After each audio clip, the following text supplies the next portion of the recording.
여러분, 우리는 모두 연결되어 있습니다. 더욱 빛나는 나에 오신 걸 진심으로 환영합니다. 그 사람, 처음부터 이상했어요. 김정숙 씨는 한숨을 쉬며 그렇게 말했습니다. 같은 동네에 새로 이사 온 부부와 친해진 건 불과 2달 전이었습니다. 처음엔 너무 친절했고, 인사성도 밝고, 무엇보다 아내분이 그렇게 싹싹할 수가 없었다고 합니다. 그런데 이상했습니다. 눈빛이요, 웃고 있는데도 이상하게 차가웠어요. 그냥 느낌이 그랬어요. 설명은 안 되는데 딱 마주쳤을 때부터 불편했어요. 그리고 2달 뒤, 동네 사람들에게 이런 이야기를 들었습니다. 그 집, 사람 돈 떼먹고 도망 다녔대. 여기 오기 전에도 사고치고 사라졌대. 그제야 김정숙 씨는 알게 됐습니다. 처음부터 뭔가 불편했던 그 얼굴, 그 싸한 눈빛이 그 사람의 진짜 본성이었다는 걸. 여러분, 사람의 본심은 말이 아니라 먼저 얼굴에서 드러납니다. 말은 얼마든지 꾸밀 수 있어도 얼굴은 속이지 못합니다. 오늘 영상에서는 이 얼굴 가진 사람은 반드시 피하십시오. 사람의 본성, 얼굴로 알아보는 5가지 무서운 신호를 알려드리겠습니다. 입꼬리, 눈빛, 미간, 주름, 표정의 방향 하나까지 우리가 무심코 지나쳤던 그 얼굴 속 단서들 지금부터 함께 살펴보겠습니다. 주제가 마음에 드신다면 구독과 좋아요 눌러주세요. 여러분의 마음을 안아주는 좋은 컨텐츠로 보답하겠습니다. 첫 번째, 입은 웃는데 눈은 웃지 않는다. 겉과 속이 다른 사람의 전형적인 얼굴입니다. 그 사람이 웃고 있어서 더 무서웠어요. 70대 중반의 조경자 씨가 털어놓은 이야기입니다. 경자 씨는 몇 년 전 노인 대학에서 만난 한 지인과 꽤 가까워졌습니다. 처음엔 너무 친절하고 말도 공손하고 늘 웃는 얼굴로 다가오길래 정말 괜찮은 사람 같네 싶었죠. 그런데 이상했습니다. 자꾸 다른 사람 뒷얘기를 하는 겁니다. 그분은 원래 좀 그래요. 에이, 그 정도면 양반이죠. 다른 사람은 더 심해요. 그 말들을 하면서도 입은 웃고 있는데 눈은 전혀 웃고 있지 않았습니다. 어느 날 경자 씨가 아끼던 반찬을 나눠주자 그 사람은 고맙다는 인사를 하며 활짝 웃었습니다. 하지만 돌아서서 다른 사람에게 이렇게 말했다고 하더군요. 아휴, 또 뭐 주려고 저러네. 진짜 부담스러워 죽겠어. 왜 본심은 눈에서 먼저 드러날까요? 이유는 간단합니다. 입은 거짓말을 해도 눈은 못 속이니까요. 심리학자 폴 에크먼은 한 실험에서 사람들에게 기분 좋은 사진을 보여준 뒤 곧바로 혐오스러운 이미지를 보여줍니다. 참가자들은 괜찮아요라며 웃지만 그 순간 눈과 근육이 딱 굳고 동공은 휙 흔들립니다. 0.2초도 안 되는 찰나에 불쾌감과 짜증이 얼굴에 실수처럼 튀어나온 겁니다. 이게 바로 에크먼이 말한 미세 표정의 힘입니다. 말은 얼마든지 꾸밀 수 있지만 감정은 눈에서 먼저 튀어나옵니다. 쇼펜하우어는 이렇게 말했습니다. 거짓된 말은 꾸밀 수 있어도 눈은 본능적으로 진실을 드러낸다. 그래서 기억하세요. 입은 얼마든지 웃을 수 있습니다. 하지만 눈은 진심이 없으면 절대 웃지 않습니다. 사람의 본성은 눈에서 먼저 드러납니다. 그 눈빛이 차갑다면 그 웃음은 거짓이고 그 사람은 당신을 이용할 준비가 된 사람일지도 모릅니다.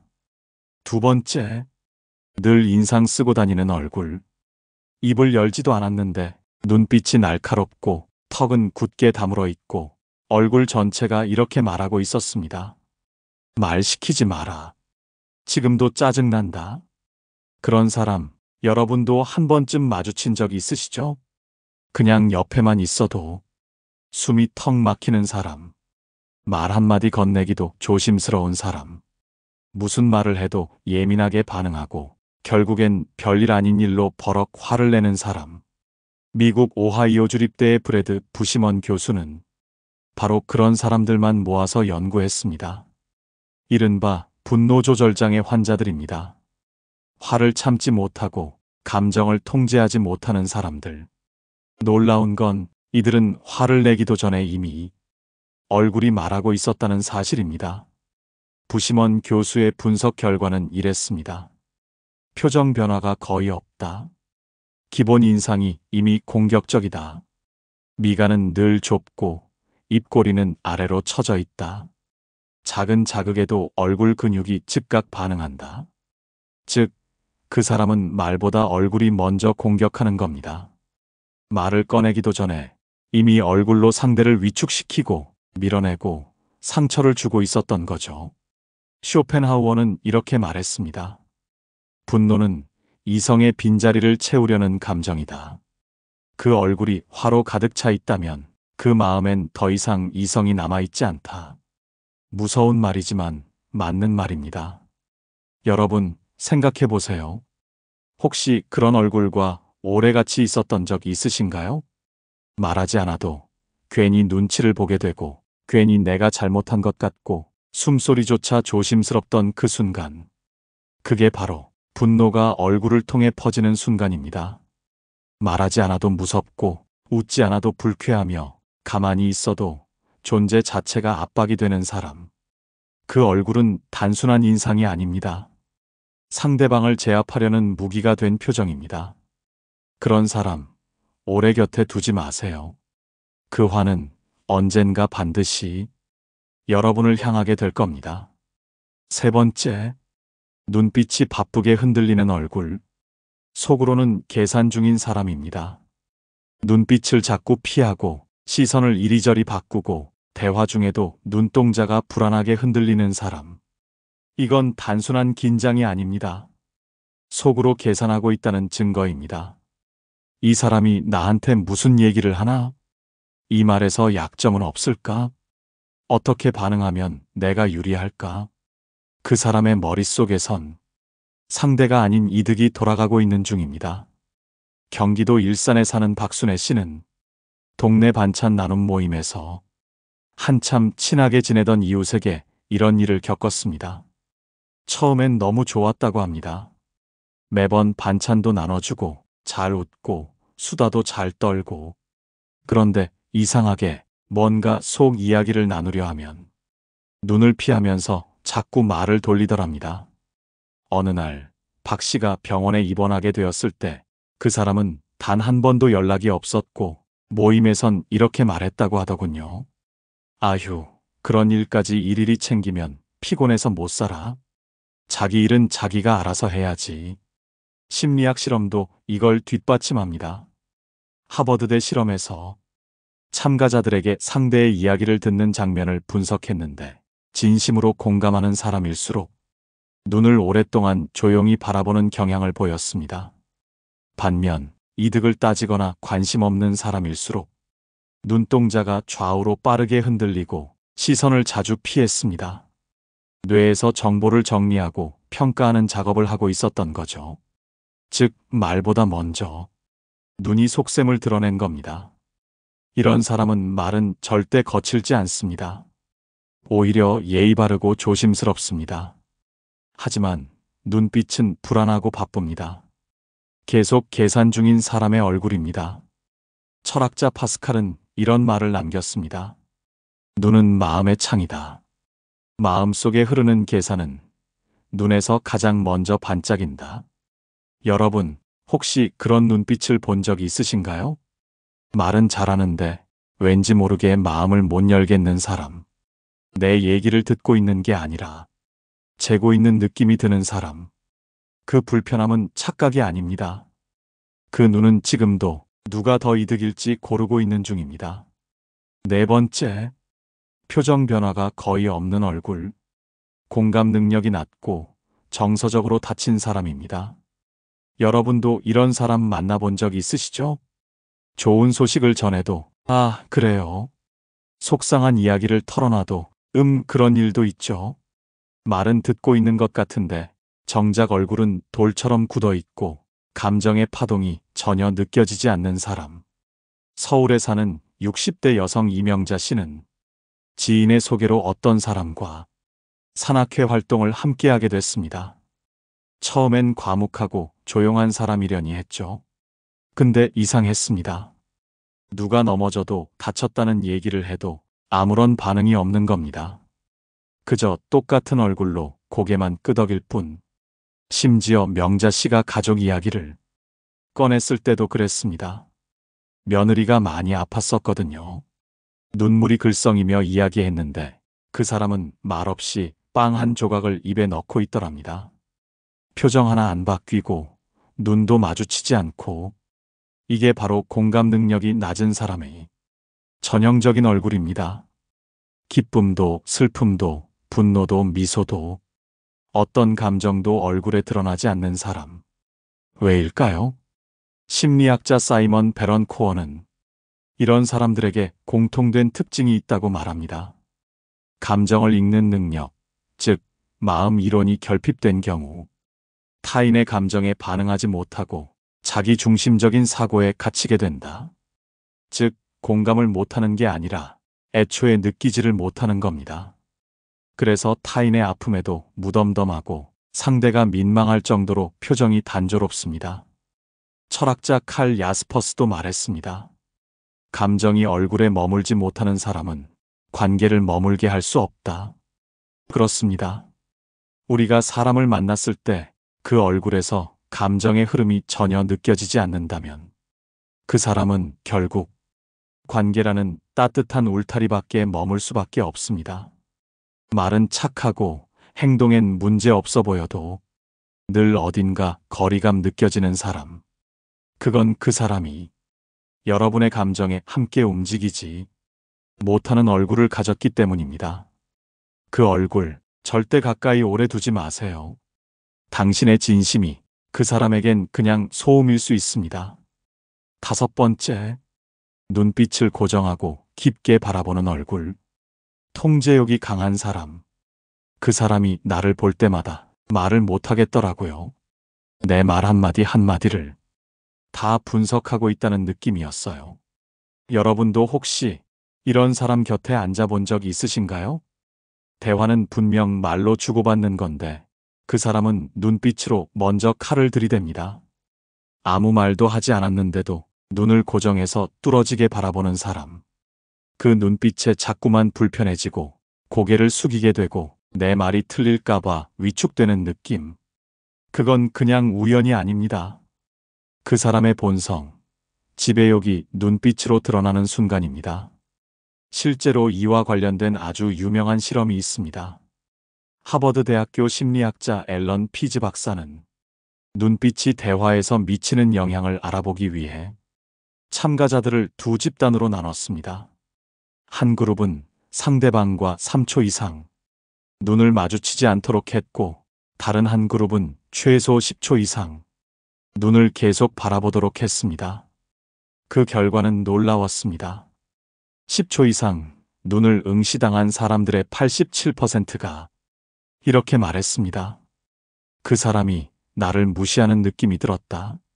시험 보는 기분이었다. 뭔가 조종당하는 것 같았다. 눈빛 하나가 상대방에게 권력을 행사하는 수단이 된다는 사실. 여러분도 떠올려 보세요. 그 사람과 대화를 나눌 때 말은 공손하고 예의 있어 보였지만 그 눈빛이 자꾸 마음을 누르고 기분을 나쁘게 만들었던 적이 있으신가요? 그게 바로 눈빛을 통해 권력을 휘두르는 사람의 특징입니다. 철학자 미셸 푸코는 시선은 감시이자 권력이다라고 말했습니다. 말보다 먼저 지배하는 것, 그건 다름 아닌 시선입니다. 이런 사람은요, 처음엔 똑똑해 보이고 진지해 보여도 시간이 갈수록 상대를 지치게 만듭니다. 대화의 주도권을 놓지 않으려 하고 상대의 말보단 자기 논리에만 집중하죠. 그 사람 곁에 있으면 내 감정은 자꾸 작아지고 내 말은 힘을 잃고 결국엔 침묵만 남게 됩니다. 표정이 무기라면 눈빛은 그 무기의 조준경입니다. 여러분, 그 눈빛에 자꾸 마음이 눌리고 내 생각이 왜곡되고 있다면 그건 단순한 불편함이 아니라 위험 신호입니다. 지금이라도 멀어지셔야 합니다. 그 눈빛은 결국 여러분의 감정까지 집어삼킬 테니까요. 그렇다면 얼굴에 드러나는 좋은 본성은 어떻게 알아볼 수 있을까요? 사람의 얼굴은 마음이 만든 풍경입니다. 그 사람이 살아온 시간, 겪어온 관계, 품어온 감정이 조금씩 천천히 얼굴에 새겨지기 때문입니다. 경계심이 아니라 온기를 품은 사람, 억압이 아니라 여유를 전하는 사람의 얼굴은 분명히 다릅니다. 그 중에서도 가장 먼저 눈에 띄는 특징, 입꼬리입니다. 첫 번째, 입꼬리가 자연스럽게 올라간 얼굴, 선한 기질을 가진 사람. 기본적으로 입꼬리가 살짝 올라가 있는 얼굴은 주변 사람들에게 묘한 안정감을 줍니다. 말없이 있어도 따뜻하고 마주 앉아 있기만 해도 불편함이 없습니다. 말이 없어도 따뜻한 사람이란 말, 딱 그런 얼굴입니다. 하버드 대학교 심리학자 낸시 애틀링거 박사는 이런 얼굴을 가진 사람들과 함께 일하는 동료들의 감정 상태를 6개월간 추적 조사했습니다. 그 결과 입꼬리가 자연스럽게 올라간 동료와 함께 일한 사람들은 스트레스 수치가 낮고 불안감도 덜하며 자신이 존중받고 있다는 느낌을 더 자주 경험했다고 합니다. 낸시 박사는 이 현상을 무언의 정서 조절 효과라고 불렀습니다. 즉, 아무 말 없이 옆에만 있어도 상대의 감정을 부드럽게 안정시켜주는 힘이 있다는 뜻입니다. 그런 얼굴은 타인을 먼저 경계하기보다 기본적으로 사람을 믿고 이해하려는 성향에서 나옵니다. 그래서 그 사람의 말투, 행동, 분위기까지 모두 편안함으로 이어지게 되는 겁니다. 독일 철학자 쇼펜하우어는 이런 말을 남겼습니다. 선량한 심성은 언어보다 먼저 표정으로 드러난다. 그 얼굴은 사람을 경계하지 않고 마음을 먼저 연다. 여러분도 떠오르지 않으신가요? 자주 웃는 건 아닌데 입꼬리가 은은히 올라가 있는 사람. 얘기를 들어주지 않아도 괜히 위로가 되는 사람. 그런 얼굴이야말로 진심으로 사람을 품을 줄 아는 마음에서 만들어진 것입니다. 심리학자들은 말합니다. 입꼬리의 방향은 마음의 방향을 따라간다. 그 입꼬리 하나가 그 사람의 인생을 말해주는지도 모릅니다. 어떤 표정으로 세상을 대하고 살아왔는지 그 얼굴은 분명히 말해주고 있었습니다. 두 번째, 눈가 주름이 많은 얼굴, 많이 웃고 따뜻한 마음을 가진 사람. 한 사람의 인생이 얼굴에 남는다면 그 흔적은 어디에 가장 먼저 새겨질까요? 바로 눈가입니다. 심리학자 폴 에크만은 전 세계 다양한 민족의 얼굴을 분석하며 한 가지 공통점을 발견했습니다. 진심으로 웃는 사람만이 눈가에 주름이 생긴다. 진짜 웃음은 입이 아니라 눈가의 근육까지 함께 움직여야 한다는 거죠. 눈가에 깊은 주름이 많은 사람은 그만큼 진심으로 웃고 살아온 시간이 많았다는 뜻입니다. 누군가를 위해 미소 지었고 때로는 슬픔 속에서도 웃어보려 애썼던 사람일 수 있습니다. 프랑스 철학자 몽테뉴는 이렇게 말했습니다. 얼굴은 가장 오래된 감정의 일기장이다. 그 사람이 어떤 감정을 반복해왔는지, 누구에게 어떤 표정을 가장 많이 지어왔는지가 고스란히 얼굴에 남는다는 말입니다. 특히 나이든 얼굴에서 눈가에만 주름이 많은 분들, 그 주름은 단지 세월의 흔적이 아닙니다. 정이 많고 사람을 따뜻하게 대했던 인생의 기록입니다. 말은 조심스럽고 마음은 넓은 분들이죠. 여러분도 그런 얼굴 기억나실 겁니다. 말 한마디 없이도 편안한 느낌을 주는 사람, 눈웃음 하나만으로 마음이 풀리는 사람. 그건 단지 생김새가 아니라 그 사람이 얼마나 많이 사람을 바라보고 얼마나 진심으로 웃어줬는지를 보여주는 얼굴입니다. 눈가 주름은 우리가 사랑하고 배려했던 순간들이 고요히 남긴 따뜻한 증거입니다. 세 번째, 이마에 잔주름이 많은 얼굴, 깊이 들으려 했던 사람의 흔적. 그 사람과 이야기할 때 늘 고개를 살짝 숙인 채 눈썹을 약간 찌푸리고 이마에 주름을 잡으며 들어주던 얼굴, 혹시 떠오르시나요? 그 표정 하나에 우리는 이런 마음을 느낍니다. 아, 이 사람 정말 내 말을 진심으로 듣고 있구나. 이마에 잔주름이 많다는 건 걱정이 많아서가 아닙니다. 타인의 감정을 함께 느끼려 애썼다는 증거입니다. 실제로 미국의 임상심리학자 수잔 파크 박사는 중년 이상의 성인 600명을 대상으로 얼굴 주름과 대인 관계의 상관관계를 조사했습니다. 결과는 명확했습니다. 이마에 잔주름이 많은 사람일수록 공감 능력 지수가 평균보다 2배 이상 높다. 왜일까요? 이런 사람들이 타인의 말을 들을 때 이해하려는 표정을 자주 지었기 때문입니다. 눈썹이 올라가고 이마가 찌푸려지고 그 모든 감정이 얼굴에 고스란히 새겨진 거죠. 철학자 장 자크 루소는 이런 말을 남겼습니다. 사람의 지혜는 말보다 표정에 남고 그 표정은 결국 신뢰를 만든다. 즉, 말 잘하는 사람보다 진심으로 들어주는 사람의 얼굴이 더 깊은 관계를 이끈다는 뜻입니다. 우리는 본능적으로 압니다. 누군가 이야기를 들으며 멍하니 있지 않고 미세하게 반응해주고 그 감정을 같이 느끼려 할 때 비로소 마음의 문이 열린다는 걸요. 그 모든 게 그 사람의 이마에 새겨져 있습니다. 그 이마의 주름은 나이든 흔적이 아니라 살아오며 타인을 이해하려 애쓴 마음의 기록입니다. 그 얼굴을 만난다면요, 소중히 여기세요.